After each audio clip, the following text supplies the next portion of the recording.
Welcome back to Park Ranger Files. Today I've compiled 10 first-hand stories from hikers, hunters, and outdoor enthusiasts who experienced something on or near the Appalachian Trail that they'll never forget, no matter how hard they try. Before we begin, if you're enjoying these stories, please hit that subscribe button. I'm trying to reach 1,000 subscribers before my birthday next month, and your support means everything. Drop a like if this content gives you the chills, and leave a comment telling me, have you ever experienced something unexplainable in the wilderness? I read every single comment. Now, let's head into the mountains. Story 1. I'm a software developer from Boston, spent most of my life in front of screens. In 2018, I decided I needed a change, needed to disconnect. My therapist had been suggesting I get outside more, so I planned a week-long solo hike on a section of the Appalachian Trail in Virginia. I'd done day hikes before, but nothing like this. I started at Rockfish Gap on a Monday morning in early October. The weather was perfect, cool and crisp, with brilliant fall colors everywhere. The first 2 days were exactly what I needed. Peaceful, therapeutic. I saw maybe a dozen other hikers exchange pleasantries and camped at designated sites both nights. On the third day, things changed. I woke up around dawn to the sound of footsteps circling my tent. Not animal footsteps. These were deliberate, bipedal, and heavy. I froze in my sleeping bag listening. The steps would pause every few seconds, like whatever it was stopped to examine my tent from different angles. Hello?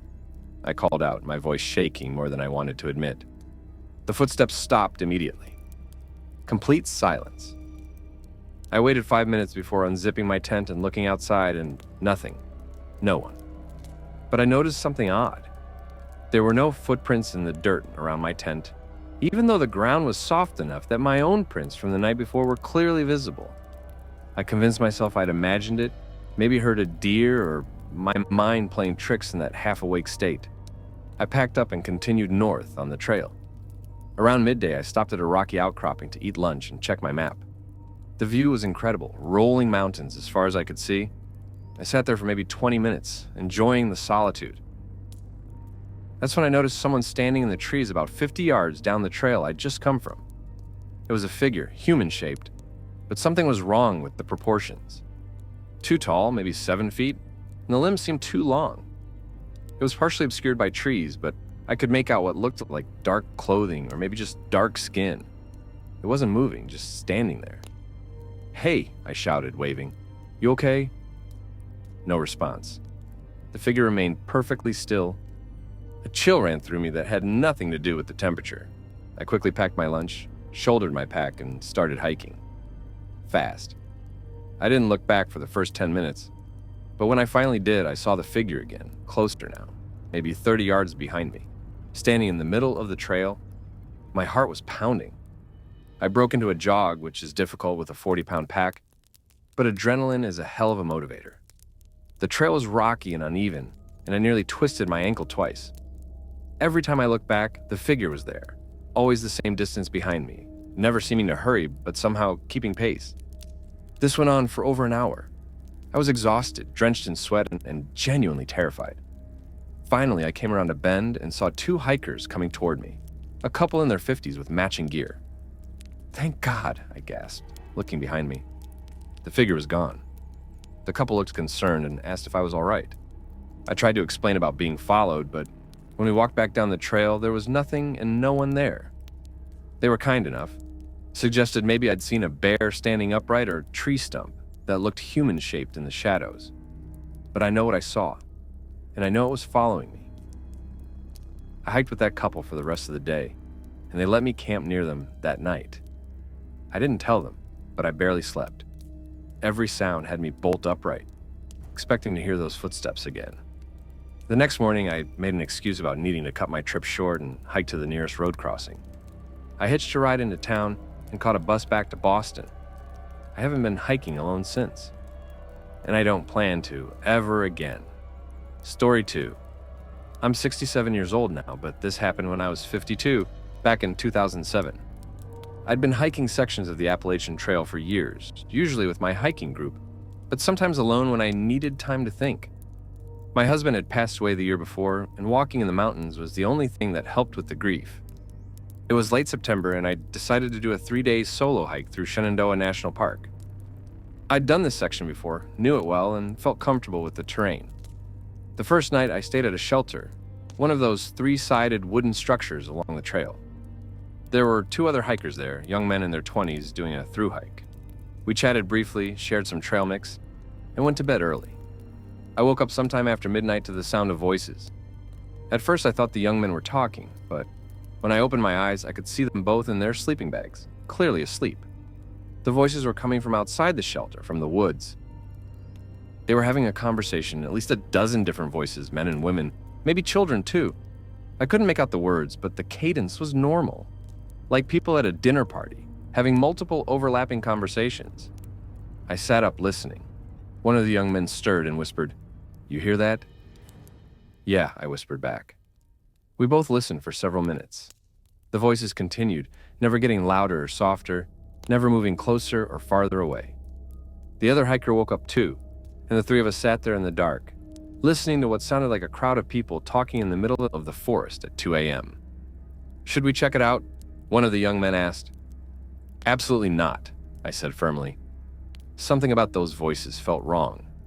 They were too normal, too casual for the situation. If there really were people out there, why would they be wandering through the woods in the middle of the night having conversations? We waited. After about 30 minutes, the voices stopped all at once, like someone had flipped a switch. The silence that followed was oppressive, thick. We didn't sleep for the rest of the night.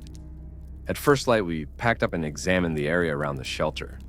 There were no footprints, no signs of anyone having been there. No trash, no disturbed vegetation, nothing. The young men headed north, continuing their through hike. I headed south, planning to hike out early.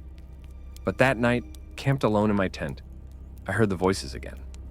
This time they were closer, right outside my tent. I recognized the same cadence, the same overlapping conversations, but I still couldn't make out any actual words. It was like listening to people speaking in a language that was almost English, but not quite. I stayed in my tent, barely breathing, until sunrise. The voices continued for hours, surrounding my tent, never acknowledging my presence, never interacting with me, just talking amongst themselves. When daylight came, I packed up in record time and practically ran down the trail. I made it to the parking area by noon and drove straight home. I've done research since then looking for any explanation. Mass hysteria, hallucination, some kind of acoustic phenomenon? I found stories from other hikers who'd experienced similar things in that area, voices in the woods with no source. Some people say it's the spirits of people who died in the mountains. Others think it's something else entirely, something that mimics human voices for reasons we can't understand. I don't know what it was. I just know I'll never camp in that section of the trail again. Before we continue, I want to ask you something. If you're listening to this right now, you're part of a small community of people who appreciate true wilderness horror stories. Help this channel grow by hitting subscribe. I'm trying to reach 1,000 subscribers before my birthday next month. Share this with friends who love the outdoors or who enjoy a good scare, and drop a comment. What's the scariest experience you've had in nature?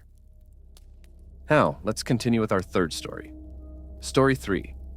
I'm a paramedic in Atlanta, so I'm pretty level-headed when it comes to emergencies and keeping calm under pressure. It's literally my job. But what happened to me on Blood Mountain in Georgia in 2015 still gives me nightmares. I'd gone up for a weekend camping trip with 2 buddies from work, Jake and Connor. Blood Mountain is a popular spot on the AT, known for the historic stone shelter at the summit. We planned to hike up Friday afternoon, camp at the shelter, and hike back down Sunday. Friday evening was normal. The shelter was crowded, maybe 15 people. So we set up our tents nearby instead of trying to squeeze inside. We made dinner, had a few beers, talked with other campers. It was a good time. Around 11 p.m., most people had turned in for the night. Jake, Connor, and I were still sitting around our small camp stove, talking quietly. The shelter was maybe 30 feet away. We could hear a few people still moving around inside. Then, we heard something moving in the darkness beyond our campsite. Something big, pushing through the underbrush with heavy, deliberate steps. "Bear?" Connor whispered. We'd hung our food properly, so I wasn't too worried. Bears were common in the area. We sat quietly, waiting for it to pass. But it didn't pass. It stopped just beyond the range of our headlamps, and we could hear it breathing. Deep, wheezing breaths that sounded almost human, but not quite. Jake turned on his high-powered flashlight and aimed it into the trees. I've tried to describe what we saw to other people, but words don't really capture it. It was vaguely human-shaped, standing upright on two legs, but it was massive, easily 8 or 9 feet tall. The body was covered in dark hair or fur, matted and filthy, but the face is what still haunts me. It looked almost human, but the features were elongated, distorted. The eyes reflected the flashlight beam like an animal's, glowing yellow-green. The mouth was too wide, stretching almost ear to ear. And even from 30 feet away, we could see the teeth. Too many teeth. All wrong. For maybe 5 seconds, we all just stared at it. It stared back. Then it screamed.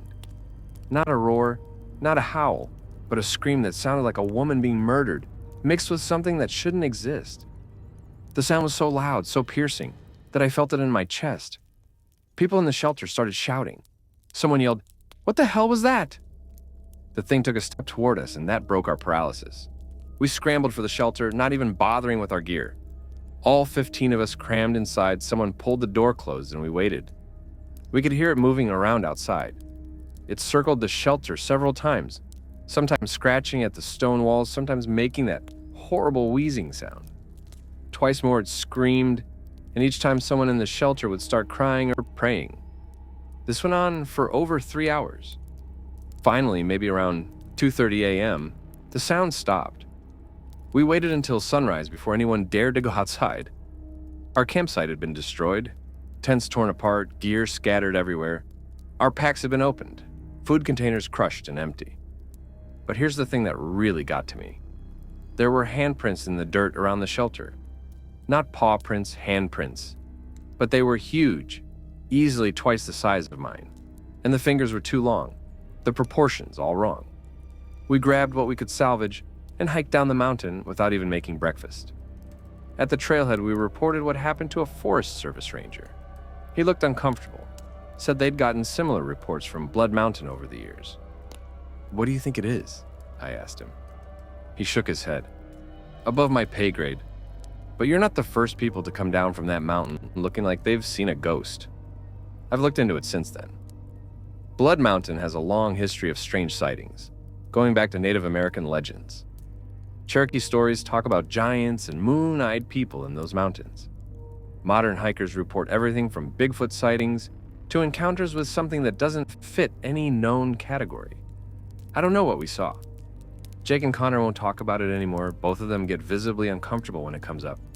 But I know what I saw was real. I know we all saw the same thing. And I know I'll never set foot on Blood Mountain again. Story 4. This happened in May of 2012. I was 31 years old, going through a divorce, and needed to get away from everything for a while. A friend suggested I try hiking. Said it might help clear my head. I'd never been much of an outdoorsy person, but I was willing to try anything. I chose a section of the AT in Tennessee, somewhere between Newfound Gap and Clingman's Dome. My friend Rachel came with me for the first day to make sure I didn't get lost or do something stupid, but she had to get back for work. The plan was for me to continue alone for 3 more days. The morning Rachel left, I felt confident. The trail was well marked, the weather was beautiful, and I had plenty of supplies. I hiked about 8 miles that day and set up camp near a small stream. That evening, I was filtering water when I saw a woman on the other side of the stream. She was maybe 40 feet away, standing perfectly still watching me. She wore a long white dress that looked like something from 100 years ago, and her hair was long and dark, hanging loose around her shoulders. "Hello?" I called out, waving. She didn't respond, didn't move at all, just stared at me with an expression I couldn't quite read. I felt a little uncomfortable, but figured maybe she was another hiker, possibly someone doing a historical costume hike or something. People do weird things on trails. I turned back to filtering my water, and when I looked up again maybe 30 seconds later, she was gone. I scanned the area but didn't see her anywhere.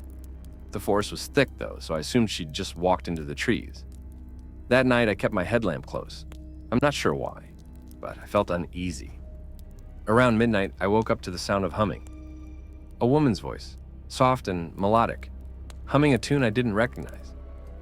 It sounded like it was coming from right outside my tent. "Hello?" I called out. "Is someone there?" The humming stopped.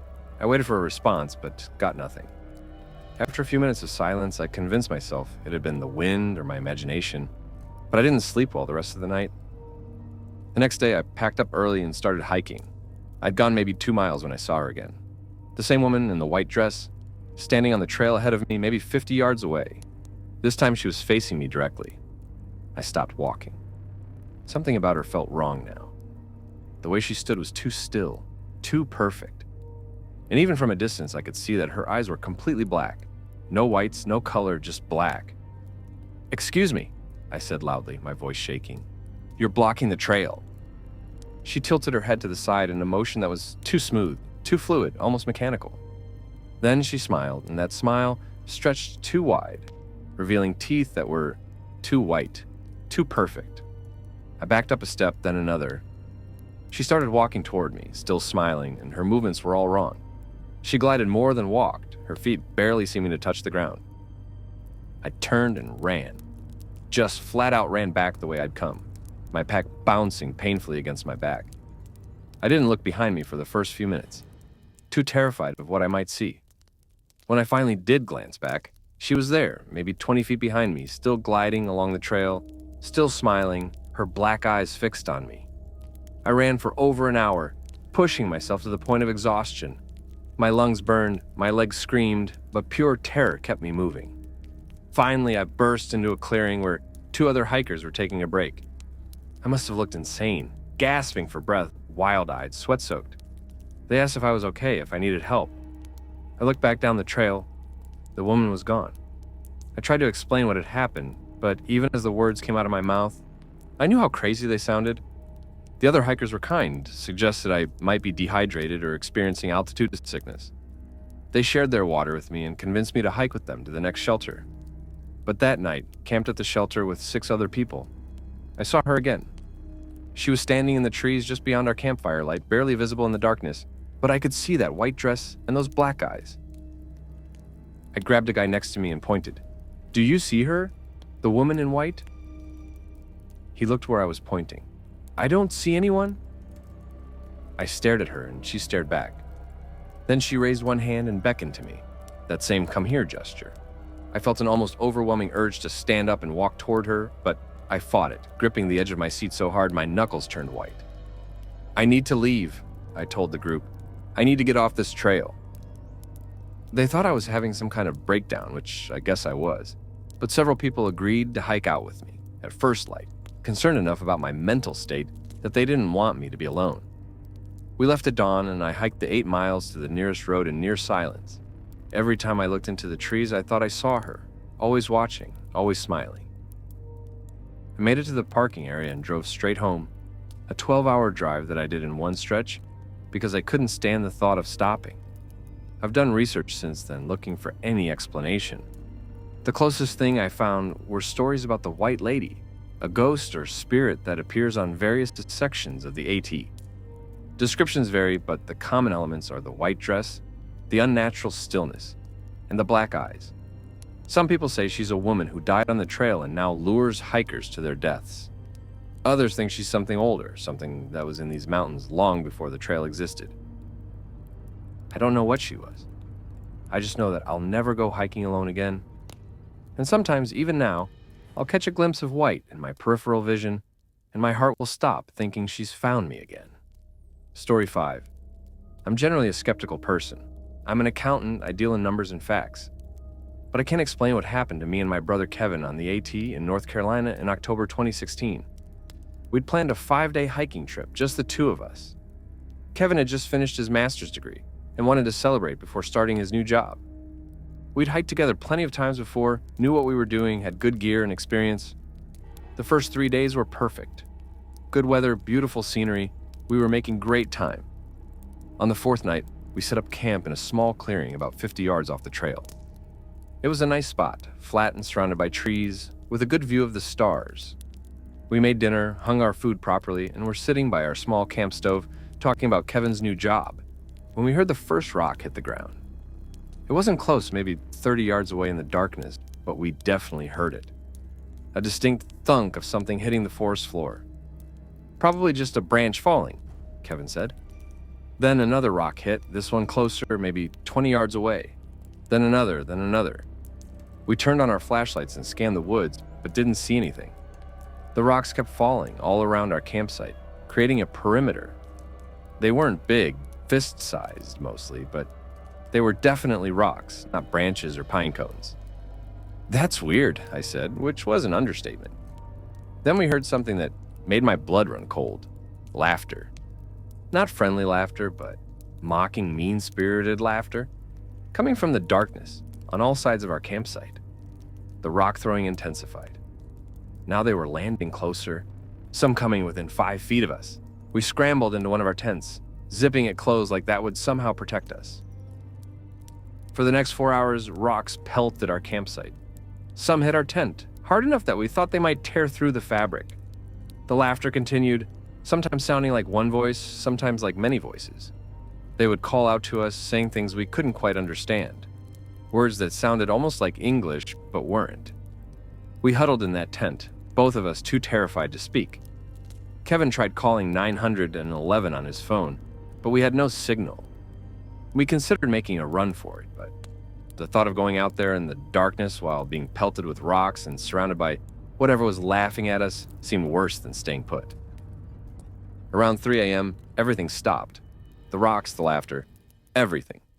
The silence was almost worse. We waited until first light to emerge from the tent. Our campsite was littered with rocks, dozens of them, all roughly the same size, all clearly thrown with force based on how deep some had embedded in the soft ground. But here's what really got to us. When we examined the area, there were no footprints around our campsite except our own. The rocks had been thrown from multiple directions, close range, but there was no evidence of anyone having been there. We packed up in record time and hiked out without breakfast. At the next shelter, maybe 5 miles down the trail, we met an older couple who'd been hiking the AT on and off for 20 years. "You guys look like you've seen a ghost," the woman said. We told them what happened. They exchanged a look that made me think they knew something. "Was this near the old Cherokee Village site?" the man asked. We weren't sure, but we described the location. The couple nodded. "Rock throwing," the woman said quietly. "It's been reported in this area for decades. No one knows what causes it. Some people think it's kids playing pranks, but there are reports going back to the 1800s, long before this section of trail existed." "What do you think it is?" Kevin asked. The man shrugged. "Could be spirits, could be something else. These mountains are old, and not everything in them is friendly to humans." We hiked out that day instead of finishing our planned route. Kevin has refused to go hiking with me since then. He says he's too busy with work, but I know the real reason. I've tried to rationalize it. Maybe it was people messing with us, though the lack of footprints makes that hard to believe. Maybe it was some kind of geological phenomenon, though I've never found any scientific explanation for spontaneous rock throwing. Whatever it was real. We both experienced it, and we have the bruises from being hit by rocks to prove it. I still hike occasionally, but I always check the local history of an area first. And if I hear about rock throwing or unexplained laughter, I find somewhere else to go. This is a good point to pause and ask, are you enjoying these stories? If you want to help this channel reach 1,000 subscribers before my birthday next month, hit that subscribe button now. Every single subscription helps. And please, drop a comment telling me which story has been the scariest so far. I love hearing from you all. Now let's continue with Story 6. Story 6. I'm a nurse.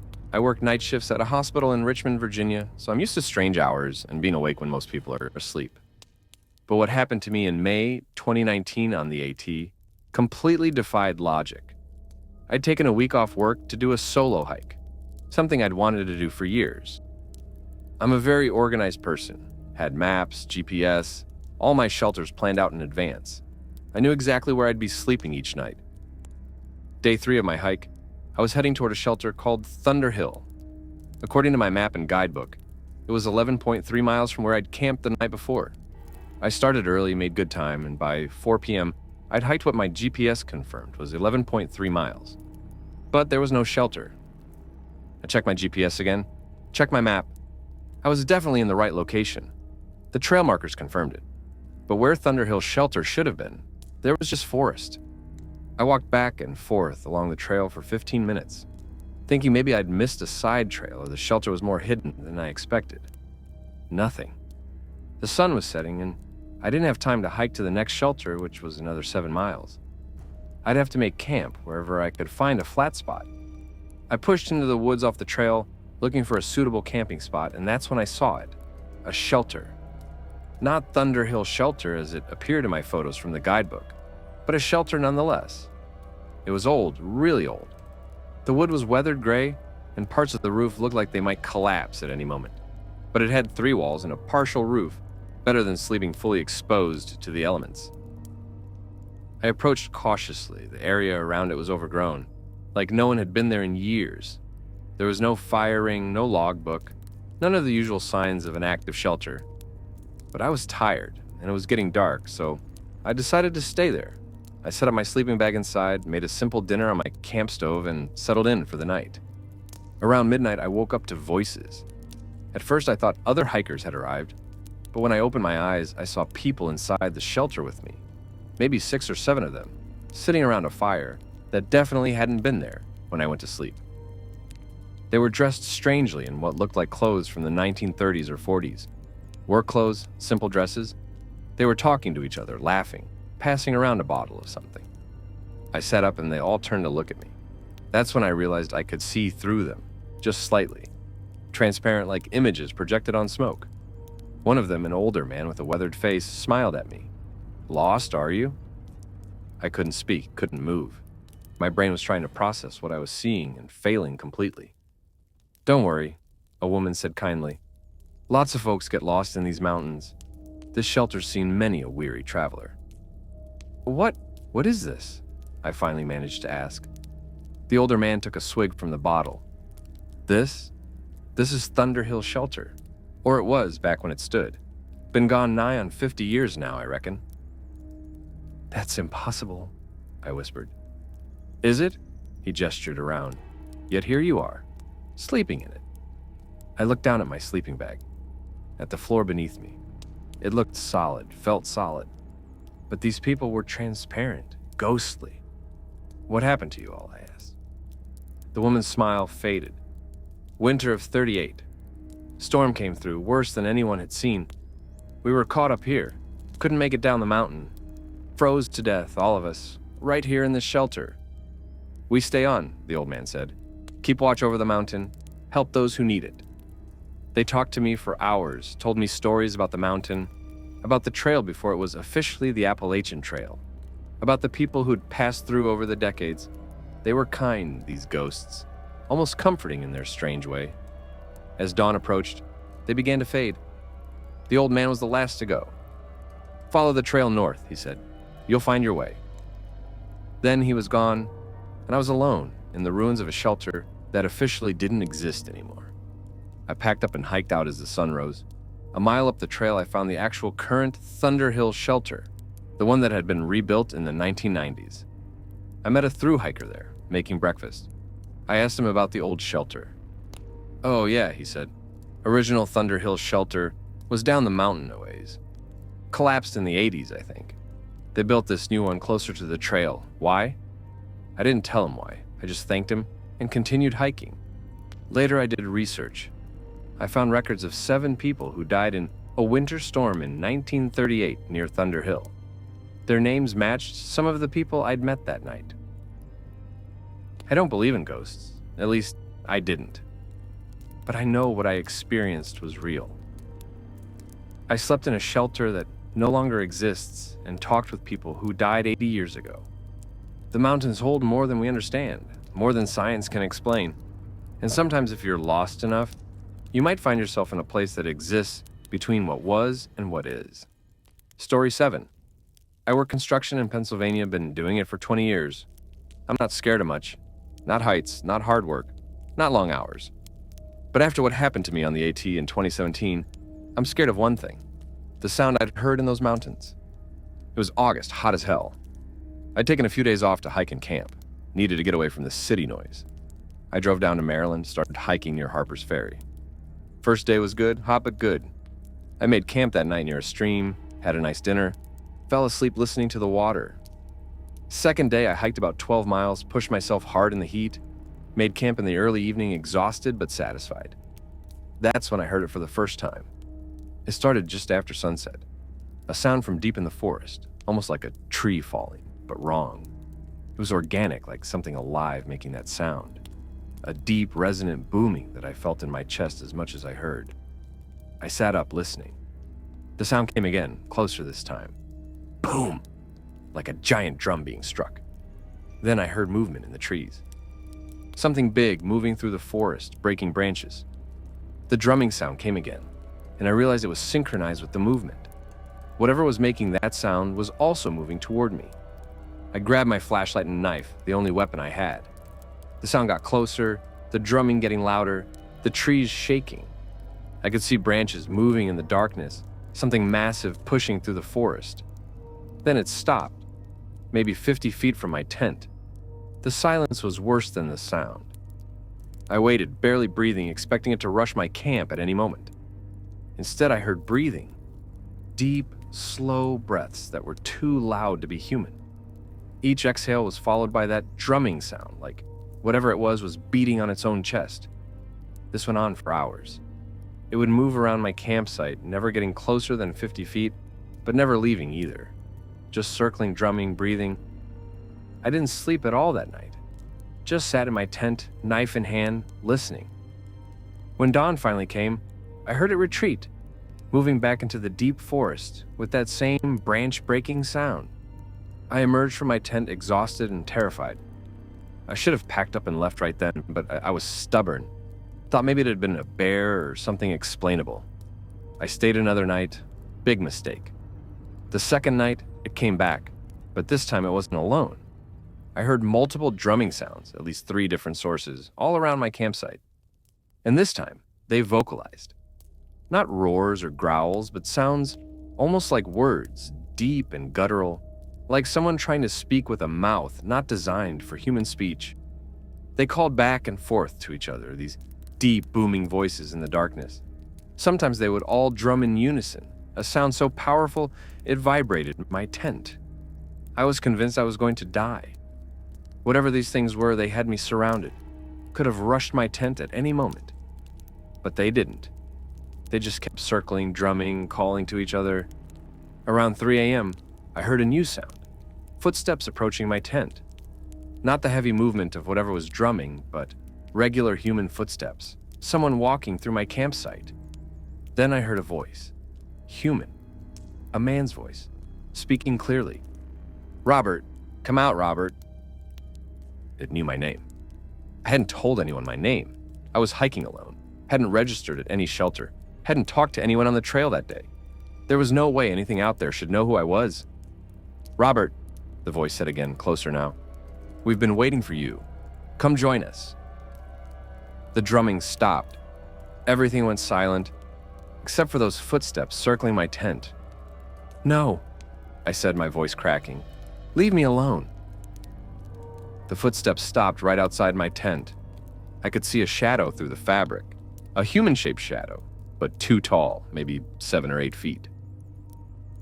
"Suit yourself," the voice said, "but we'll be here. We're always here in these mountains, and we'll see you again, Robert." Then the shadow moved away, and the drumming started up again, farther away this time, retreating into the forest. I packed up my tent in the darkness by the light of my headlamp and hiked out. I didn't care that it was 4 a.m. Didn't care that hiking in the dark was dangerous. I needed to get off that mountain. I made it to a road crossing by dawn and hitched a ride to the nearest town. The guy who picked me up asked if I was okay, said I looked like I'd seen a ghost. "Worse than a ghost," I told him. "I've never been back to that section of trail, and I've spent hours online trying to find any explanation for what I heard. Some people talk about wood knocks, sounds that Bigfoot researchers claim are made by Sasquatch. But this was different, more rhythmic, more deliberate. And the voice knowing my name? I've got no explanation for that at all. Whatever is in those mountains, it's intelligent, it's territorial, and it knows things it shouldn't know. That's scarier than any animal could ever be. Story 8. I'm a veterinarian in Asheville, North Carolina. I've spent my entire adult life working with animals, so I know animal behavior pretty well. I know what's normal and what isn't. What I saw on the Appalachian Trail in September 2020 was not normal by any standard. I'd gone up for a long weekend, planning to do about 30 miles over 3 days. It was just after the pandemic lockdowns had started to ease, and I desperately needed to get out of the city and clear my head. The trail was less crowded than usual, which I appreciated. The first day was uneventful. I hiked about 12 miles and set up camp at a designated site. There were 2 other tents there, but I didn't interact much with the other campers, just exchanged polite nods. That night around 2 a.m., I woke up to the sound of screaming. Not human screaming, animal screaming. It sounded like a rabbit being killed by a predator, high-pitched and terrified. As a vet, I'd heard that sound before, but this was prolonged, going on for almost a full minute. Then it stopped abruptly and I heard something else. Movement around the campsite, but not like any animal I knew. It was a scraping, dragging sound, like something pulling itself across the ground. I grabbed my flashlight and looked out through the mesh of my tent. What I saw made no sense. There were 3 of them, moving through the campsite on all 4s, but they weren't animals. They were humanoid, naked, with pale skin that was almost luminescent in the darkness. Their limbs were too long, especially their arms, and they moved in this disturbing, jerky way, like insects almost. They were rummaging through the other campers' gear, their heads turning in sharp, bird-like movements.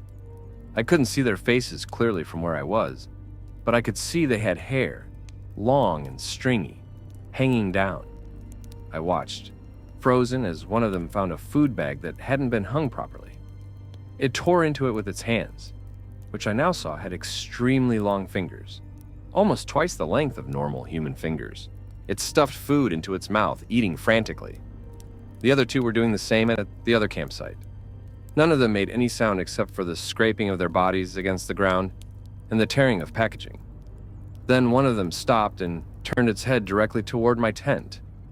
I still couldn't see its face, but I knew it was looking at me. It started moving toward me. That same jerky, insect-like crawl, arms and legs moving in an unnatural rhythm. My heart was pounding so hard I thought it might burst. I switched off my flashlight and pressed myself against the far side of my tent, as if that would help. I heard it right outside my tent, heard its breathing, wet and raspy.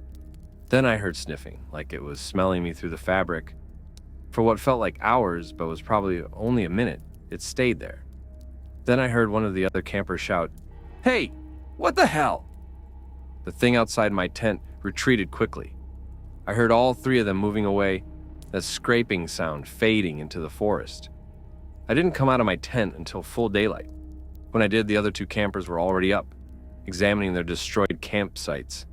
Food wrappers everywhere, packs torn open, gear scattered. "Did you see them?"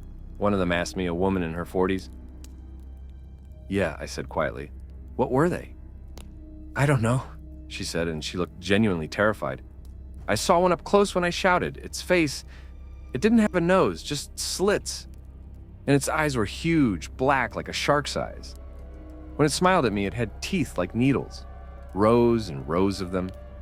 The other camper, a young guy, maybe 25, was packing up his gear with shaking hands. "I'm done. I'm getting off this trail right now." We all agreed. The 3 of us hiked out together, not even stopping for breakfast. At the trailhead, we reported what we'd seen to a Forest Service ranger. He listened to our story with an expression I couldn't quite read. When we finished, he sighed. "You're not the first people to report seeing those things," he said. "We call them the crawlers. There have been sightings up and down the AT for the past few years, mostly at night, mostly at campsites." "What are they?" I asked. He shrugged. "Nobody knows. Some kind of primate maybe, or people with some kind of condition. We've had teams try to track them, set up cameras, but we've never caught one or gotten clear footage." "What do they want?" the other woman asked. "Food, mostly," the ranger said. "They seem to scavenge from campsites. We haven't had any reports of them attacking people, but we advise campers to hang their food properly and keep their distance if they see one." That wasn't good enough for me. I never went back to that section of trail. In fact, I haven't done any overnight camping on the AT since then. I've done research, found online forums where people discuss similar sightings. Some people think they're feral humans, people who've lived in the wilderness so long they've devolved. Others think there's something else entirely, maybe even extraterrestrial. I don't know what they are, but I know what I saw, and I know they were something that shouldn't exist. The way they moved, the way they looked, it was all wrong. And the thought that they're still out there, crawling through campsites at night, makes my skin crawl. If you're planning to hike the AT, especially in the North Carolina section, hang your food. Keep a light on at night. And if you hear that scraping sound, stay in your tent and pray they pass you by. Story 9. I teach high school history in Maryland, and I like to spend my summers hiking. It keeps me in shape and gives me time to think about the lesson plans for the upcoming year. In July 2018, I was doing a week-long solo hike on the AT through Pennsylvania. Pennsylvania is known for its rocky terrain, so I was prepared for difficult hiking. What I wasn't prepared for was what I found on day 4. I was about 15 miles into that day's hike, in a section of trail that was particularly isolated. I hadn't seen another hiker in hours. The trail wound through dense forest, and I was moving at a good pace despite the rocks. That's when I saw them, a set of stairs right in the middle of the forest, about 20 feet off the trail. They weren't old wooden steps or natural rock formations. These were carpeted stairs, the kind you'd find in a house, leading up into nothing. Maybe 12 or 15 steps total, complete with wooden railings and burgundy carpet. I stopped and stared. It made no sense. There was no building, no foundation, no structure of any kind. Just stairs, standing in the middle of the forest, leading up to empty air. My first thought was that it must be some kind of art installation or a weird trail marker. But when I approached it, I saw that it was old. The wood was weathered, the carpet was moldy and rotting, but the stairs themselves were structurally sound, firmly planted in the ground. I walked around them, looking for any explanation. There was no sign of a building having ever been there. No debris, no foundation stones. Just stairs. I'm a rational person, a history teacher. I deal in facts and evidence. But standing there, looking at those stairs, I felt deeply unsettled. Something about them felt wrong, like they didn't belong in this reality. I took out my phone to take a picture, but my battery was dead, even though it had been at 60% charge just 20 minutes earlier. I tried my camera, a separate device I carried for trail photos, and it wouldn't turn on either. That's when I heard footsteps on the stairs.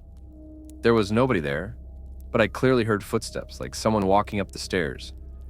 The old wood creaked with each step. I watched as invisible feet compressed the moldy carpet, leaving temporary impressions that faded as whatever it was moved to the next step.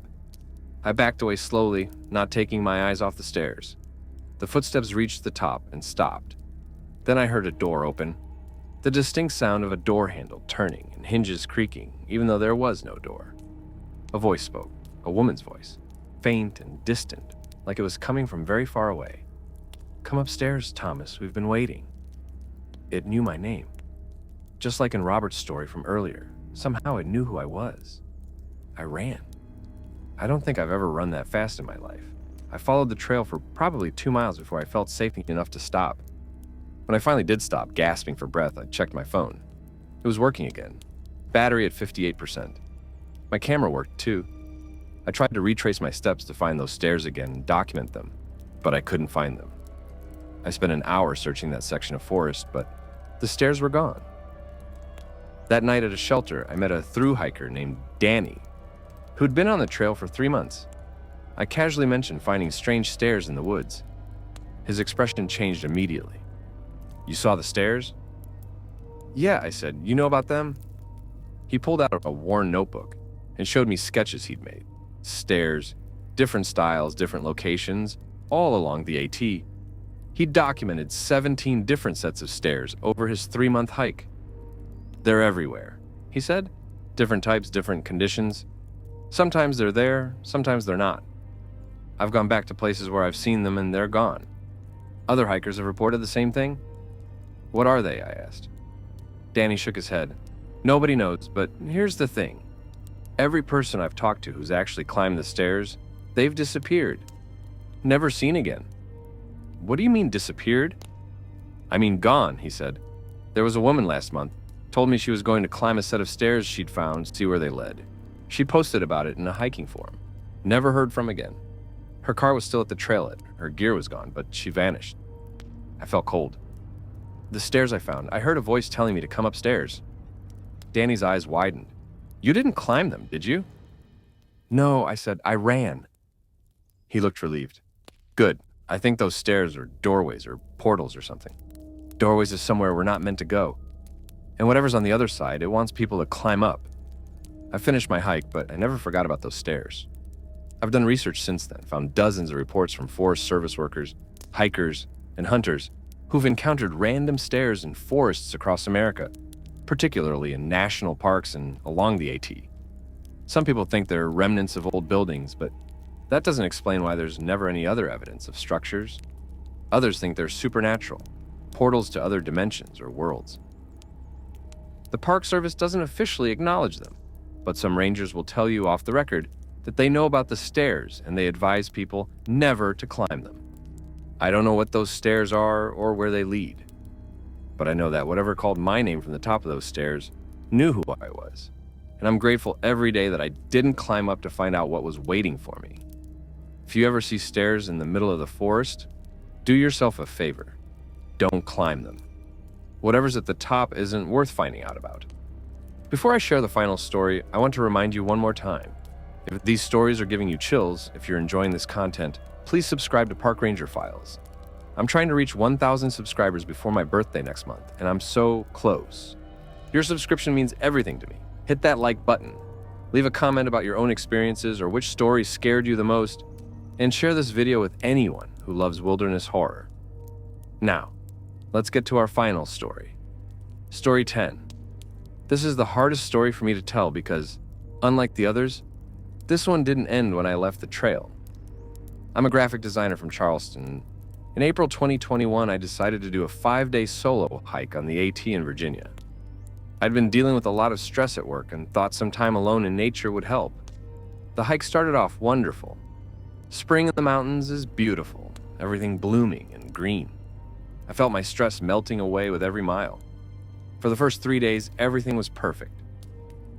On the 4th day, I was hiking through a particularly isolated section when I got the distinct feeling I was being watched. You know that prickly sensation on the back of your neck? That was constant for about 2 hours.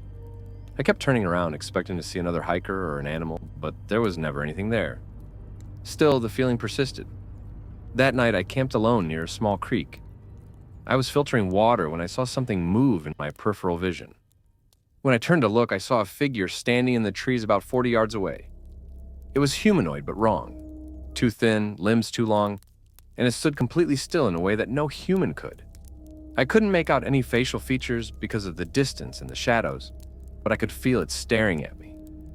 "Hello?" I called out. It didn't respond, didn't move, just stood there. I quickly gathered my water and retreated to my tent. I sat inside with my knife in hand listening. After about an hour of silence, I convinced myself I'd imagined it or seen a tree that looked human-shaped in the fading light. But that night, I woke up to scratching sounds on my tent. Long, slow scratches like fingernails dragging across the fabric. I lay there, paralyzed with fear, as whatever it was circled my tent, scratching continuously. This went on until dawn.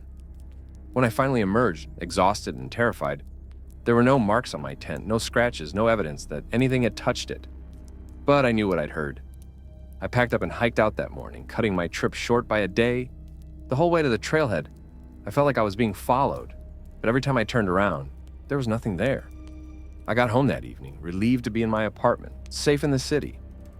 I took a long shower, made dinner, and tried to convince myself that I'd just spooked myself, that isolation and fear had made me imagine things. But that night, I heard the scratching again. I was in my bed in my third-floor apartment in the middle of Charleston, and I heard the same scratching sound on my bedroom window. Long, slow scratches, deliberate and methodical. I looked at the window and saw a shadow outside, even though there's no fire escape, no ledge, nothing that should allow anything to be outside my third-floor window. The scratching continued. I grabbed my phone and called 911, but by the time I explained the situation and they sent a car, the scratching had stopped and the shadow was gone. The police found nothing, no evidence of anyone having been outside my window. This has been happening for almost 3 years now, not every night, but randomly. Sometimes I'll go weeks without hearing it, then it'll start up again. Always the same scratching, always at night, always on a window or door. I've moved twice since then, once to a different apartment, and then to a house. It doesn't matter. The scratching follows me. I've had my places blessed by priests, burned sage, tried everything anyone has suggested. Nothing stops it. I've set up cameras, but they never capture anything except shadows that shouldn't be there. Whatever I encountered on that trail, whatever was watching me from the trees, I think I brought it home with me somehow. It attached itself to me, and now it won't let go. I've talked to paranormal investigators, demonologists, everyone I can think of. Most of them say it sounds like an attachment, something that latched onto me in a moment of vulnerability or fear, but no one has been able to help me get rid of it. The worst part is that the scratching is getting more aggressive. At first, it was just on windows. Now it's scratches on my walls inside my house. Last week, I woke up to scratching sounds right next to my bed, so close I could have reached out and touched whatever was making them. I don't know what to do anymore. I'm terrified to sleep, terrified to be alone. I've considered moving across the country, but I don't think the distance matters. This thing has followed me everywhere else. Why would a few thousand miles stop it? I'm telling this story as a warning. Be careful what you encounter in those mountains. Some things don't stay in the wilderness. Some things follow you home. Once they do, you might never be free of them. If anyone listening has any advice or has dealt with something similar, please reach out. I'm desperate. I just want my life back. I just want to sleep without hearing those scratches. The Appalachian Trail is beautiful, but it's also ancient and wild, and there are things in those mountains that we don't understand. Things that might look at you and decide you're coming home with them, whether you want to or not. I haven't been hiking since that trip. I probably never will again. The thought of going back into those woods terrifies me, not because of what I might find there, but because of what else I might bring back. Those were 10 true accounts from people who encountered something unexplainable on or near the Appalachian Trail. 10 different people and 10 different experiences, but all of them united by one thing: the knowledge that there are things in those mountains that don't fit into our understanding of the natural world. Are these stories proof of the supernatural? Of cryptids? Of parallel dimensions bleeding into ours? I can't say for certain, but I know that every single person who shared their story believed what they experienced was real. And that's worth paying attention to. Before you go, I need your help. I'm trying to reach 1,000 subscribers before my birthday next month, and I'm so close I can taste it. If you enjoyed these stories, if they gave you chills, if they made you think twice about your next hiking trip, please hit that subscribe button. It's free, it takes 2 seconds, and it helps this channel grow so I can bring you more content like this. Leave a comment telling me which story scared you the most. Was it the follower? The voices in Shenandoah? The stairs that lead to nowhere? I want to know what resonates with you. And if you have your own experience to share, please tell me about it in the comments or send me a message. Your story could be featured in a future video. Share this video with your friends, especially those who love hiking, camping, or horror stories. Help me build this community of people who appreciate these tales from the wilderness. Thank you for listening to Park Ranger Files. Remember, the mountains are beautiful, but they're also ancient and wild. Respect them, prepare properly. Never hike alone if you can help it, and always trust your instincts. If something feels wrong, it probably is. Stay safe out there. And remember, not all who wander are lost, but some who wander find things they wish they hadn't. Until next time, this is Park Ranger Files, signing off.